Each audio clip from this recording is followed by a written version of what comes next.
Wow. So I'm out here at our place on the river, the Guadalupe River. Absolutely awesome place. And I'm using a few things that the younger generation may not understand. This is called a broom. A broom, yeah, it's a stick with some straw at the end, you know? It's a broom. And a broom is a great workout. You know, you can't get back into the gym, but guess what? You can use your broom. You can clean the floor. Look at that. Look at that. Look at how clean that is. That's just dynamic. That's incredible. And then on top of it, on top of all that, we have this thing here. And this, you get some Clorox, you know, and we got these tables, right? And you can see where I've already done it. You can see here it's all dirty. And you take this and you rub, you know, and it's great.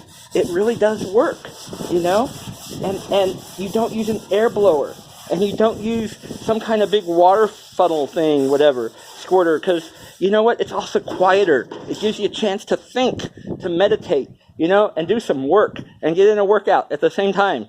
Try it. It works.